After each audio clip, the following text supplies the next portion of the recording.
Salut à tous. Quand Poutine a lancé l'invasion de l'Ukraine, il pensait que tout serait terminé en quelques semaines, voire en quelques jours. La gloire devait lui revenir.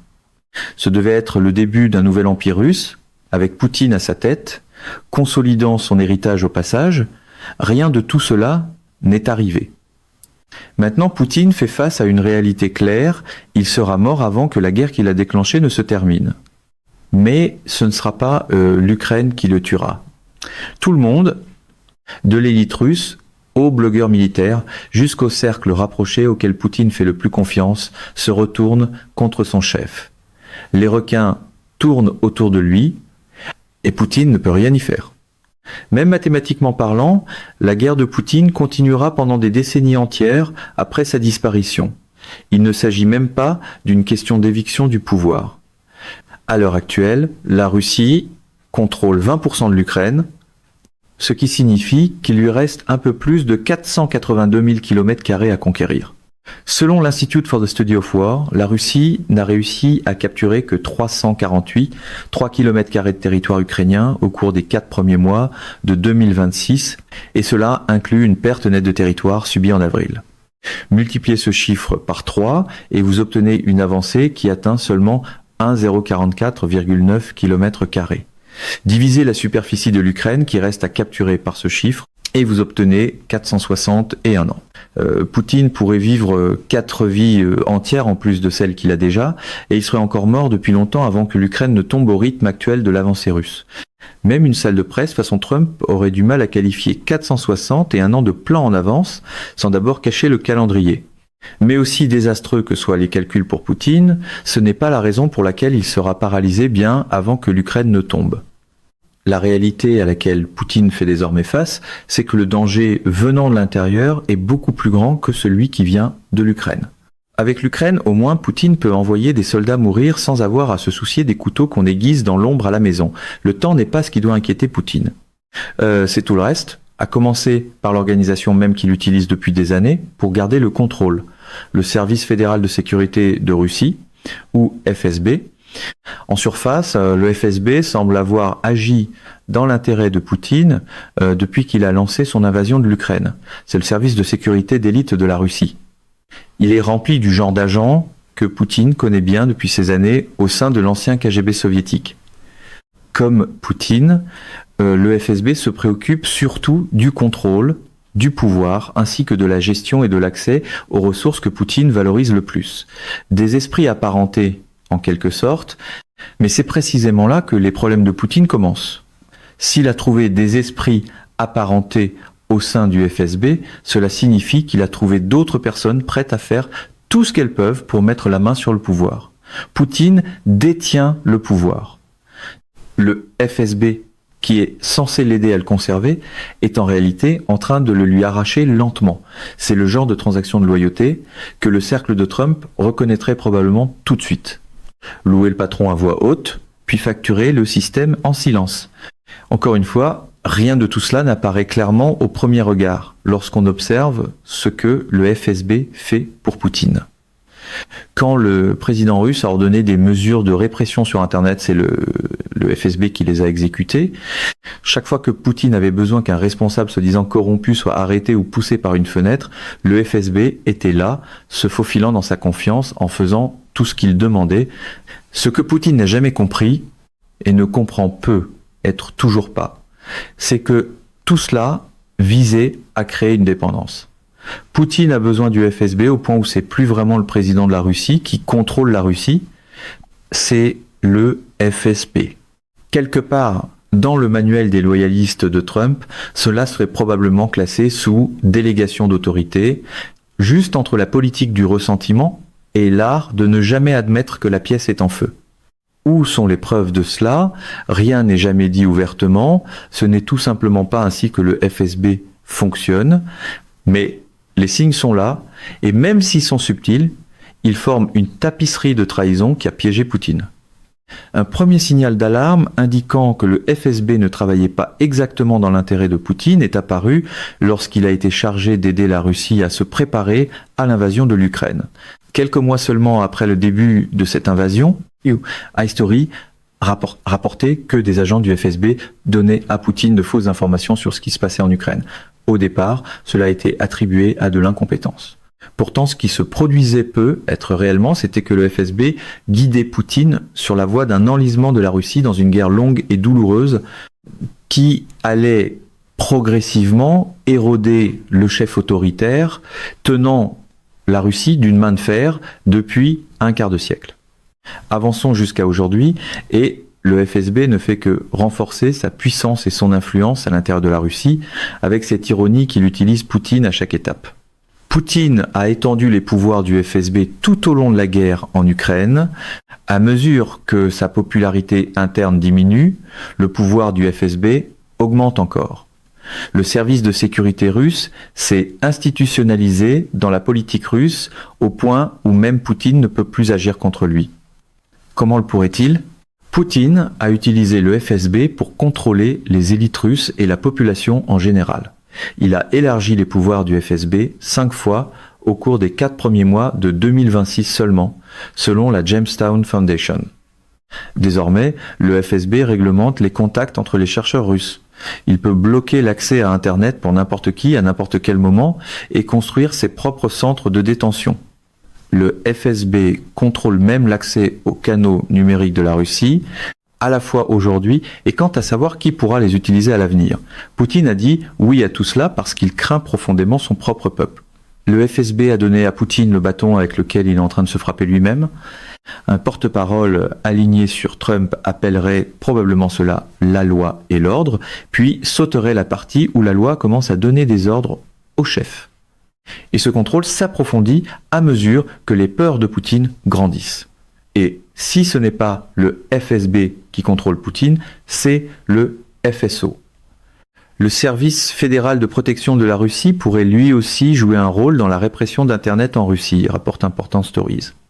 Alors que les rumeurs de tentatives de coup d'État arrivent aux oreilles de Poutine, le FSO renforce les mesures de sécurité en réduisant la liste des lieux que Poutine visite et en menant des vérifications approfondies sur toute personne qu'il rencontre.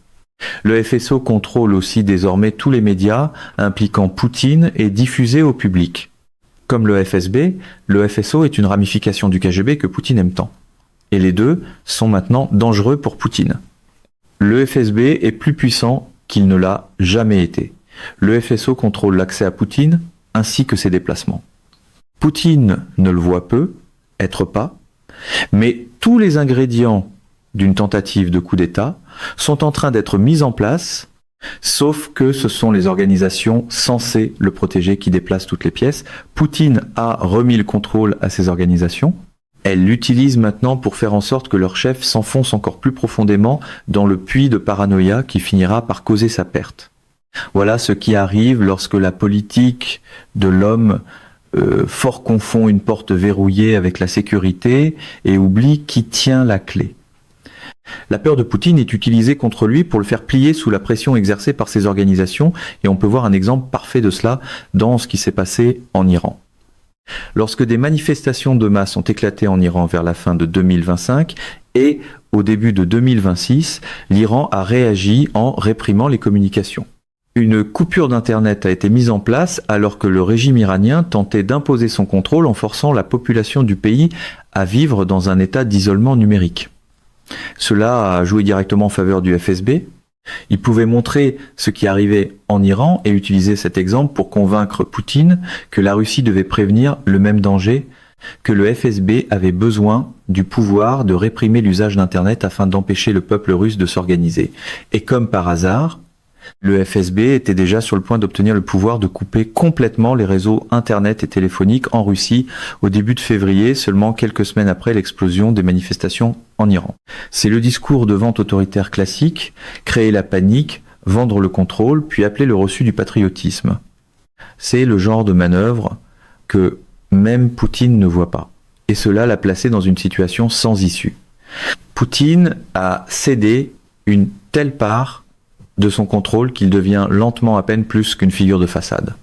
Bien sûr, sa voix garde encore du poids auprès de la population russe, mais les vrais acteurs du pouvoir sont les organisations qui ont réussi à se renforcer sur le dos de la paranoïa de Poutine. Rappelez-vous que Poutine est un homme désespéré de rester au pouvoir. Ce n'est qu'en septembre qu'un micro resté ouvert a capté Poutine et le président chinois, Xi Jinping, en train de parler de l'utilisation de greffe d'organes pour se maintenir en vie jusqu'à 150 ans. Encore une fois, tout cela devient des munitions que les organisations de sécurité russes peuvent utiliser pour manipuler Poutine. Si Poutine veut vivre jusqu'à 150 ans, alors il aura besoin de protection pour y parvenir, et cela donne à ces organisations un autre argument pour le pousser à adopter davantage de lois qui leur permettent de faire ce qu'elles veulent. Cela a la même énergie qu'une promesse de rassemblement de Trump. L'immortalité par slogan, la gouvernance par panique et aucun remboursement quand la réalité arrive. Ces organisations savent que Poutine ne quittera jamais volontairement le pouvoir. Alors, ce qu'elles font, c'est se préparer au jour où les illusions de Poutine le rattraperont. La question est de savoir laquelle de ces illusions. Si c'est celle où Poutine croit qu'il va vivre jusqu'à 150 ans, alors il suffit d'attendre et de manipuler. Laisser Poutine céder de plus en plus de pouvoir jusqu'à ce qu'il finisse inévitablement par mourir bien avant cet âge, puis le FSB et le FSO deviendront les faiseurs de roi en Russie. Ou alors le FSB peut utiliser la paranoïa de Poutine pour le contrôler pendant que les feux de la rébellion sont attisés ailleurs en Russie. Après tout, il se passe beaucoup de choses à l'intérieur de la Russie en ce moment que le FSB peut utiliser pour alimenter la peur de Poutine. Ce n'est pas seulement la manœuvre subtile de son cercle rapproché qui va se débarrasser de Poutine. Cette manœuvre s'accompagne aussi de certaines des voix les plus importantes de Russie qui se retournent contre leur président. La peur est un outil intéressant. Pendant la majeure partie de son règne, Poutine a été capable de l'utiliser efficacement pour maintenir son contrôle sur la Russie. Il a aussi été économe dans son usage de la peur. Aussi brutale que soit la dictature de Poutine, il n'a pas mis en place le type de purge brutale que l'on a vu sous d'anciens dirigeants soviétiques comme Joseph Staline. Poutine a toujours été plus précis que cela. Il a éliminé ses ennemis en les faisant arrêter, en leur bloquant l'accès aux médias ou en les supprimant par des assassinats qui n'exigeaient pas le genre d'effusion de sang que la Russie a connu par le passé. Pourtant, le message était le même que celui transmis par les dirigeants russes d'autrefois. Craignez Poutine. Ne faites rien de politique, sinon vous serez les prochains à être éliminés. C'est de la répression avec un meilleur emballage, le genre de choses qu'un chroniqueur pro-Trump pourrait décrire comme du leadership ferme, jusqu'à ce que cette fermeté frappe à la mauvaise porte. C'est une approche qui a fonctionné pendant 2 décennies, mais elle reposait aussi sur la capacité de Poutine à conserver son image d'homme fort, tout en jouant le rôle du seul homme capable de protéger la Russie. Mais après plus de 4 ans d'une guerre brutale qui a coûté à la Russie plus de 1,3 million de pertes, il faut se rappeler que le FSB ment à Poutine au sujet de la guerre depuis le début. Poutine a exposé la faiblesse de l'armée russe, plus grande que quiconque ne l'imaginait, ce qui a, à son tour, exposé Poutine comme n'étant pas le dirigeant fort qu'il avait toujours prétendu être.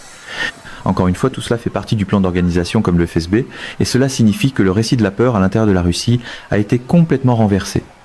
Maintenant, les propagandistes sur lesquels Poutine a toujours compté pour répandre la peur, au sein de la population russe, transmettent le message inverse. Ils s'expriment contre Poutine. Et ce faisant, il montre que les méthodes économiques de fabrication de la peur que Poutine utilisait dans le passé sont en train de s'effondrer. Les blogueurs militaires russes ou blogueurs Z offrent de nombreux exemples. Longtemps porte-voix de l'invasion de l'Ukraine par Poutine, ces blogueurs ont souvent poussé aux actions les plus extrêmes contre ce pays. Mais alors que Poutine s'attaque à des plateformes comme Telegram pour limiter la portée des blogueurs Z, ceux-ci se retournent contre lui 1 à 1. La propagande est utile jusqu'au moment où le micro comprend qu'il peut survivre en accusant l'homme qui lui a donné le scénario. Il y a beaucoup d'exemples à choisir. Le 18 mars, The Moscow Times a rapporté qu'Ilya Remeslo, qui a toujours été l'un des blogueurs Z les plus virulents de Russie, s'était retourné contre Poutine. Le loyaliste du Kremlin a rompu les rangs en publiant sur Telegram un message intitulé « 5 Reasons Why I Stopped Supporting Vladimir Putin » destiné à ses nombreux abonnés.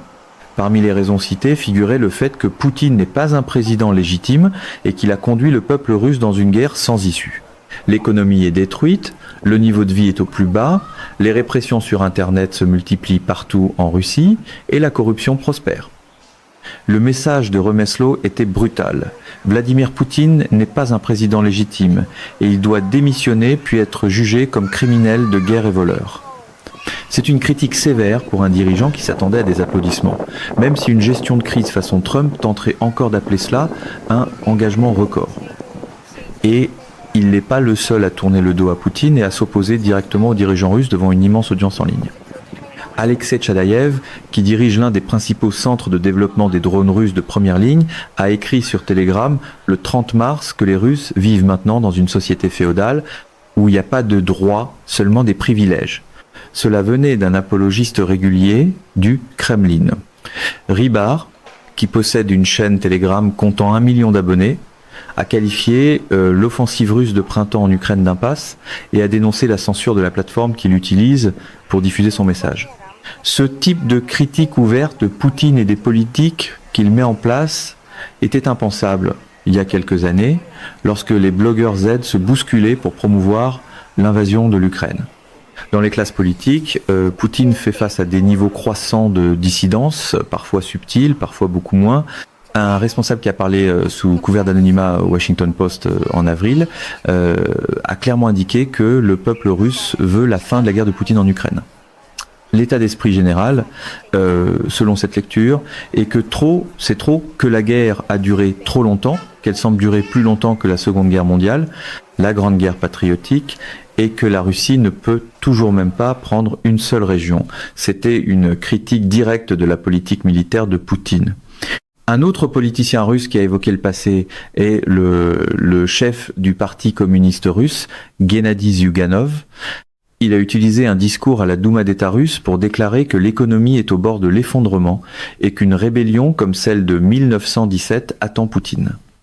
Et même des personnes que Poutine nomme à des postes importants, comme le ministre russe de l'économie Maxime Reshetnikov, lancent des pics subtils. Reshetnikov a ouvertement dit à des chefs d'entreprise russes en avril qu'il ne restait plus d'argent dans les réserves du pays, ce qui se traduit en fin de compte par « Poutine a tout gaspillé dans une guerre qu'il ne peut pas gagner ». Quand même, le budget commence à ressembler à un discours d'opposition. Aucun théâtre trumpien du type « les meilleurs chiffres de tous les temps » ne peut faire réapparaître les réserves. Et puis il y a Ksenia Sobchak. Dans une publication sur les réseaux sociaux marquant le 4e anniversaire de la guerre en Ukraine, Sobchak a expliqué que les villes les plus importantes de Russie ne ressentent pas la douleur causée par la guerre de Poutine. Mais cette douleur est partout ailleurs en Russie. Elle n'est pas visible dans les capitales. Elle n'est pas visible dans les villes. Mais elle est déjà tissée dans des milliers et des milliers de destins humains.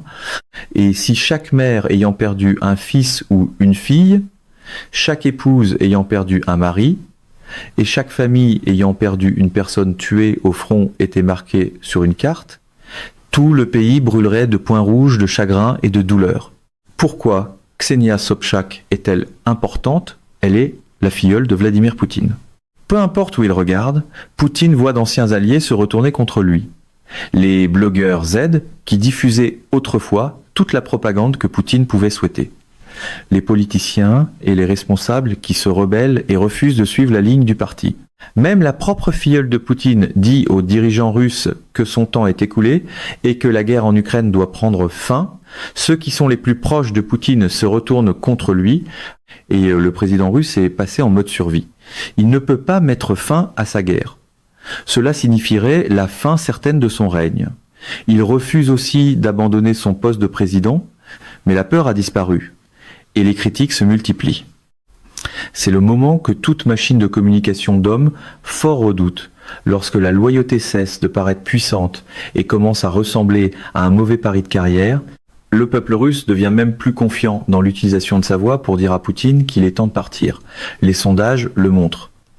Dans son sondage hebdomadaire sur les taux d'approbation, le Centre russe de recherche sur l'opinion publique, propriété de l'État, a révélé que la cote d'approbation de Poutine avait chuté pour la 7e semaine consécutive pour atteindre 65,6%, son niveau le plus bas depuis le début de la guerre en Ukraine.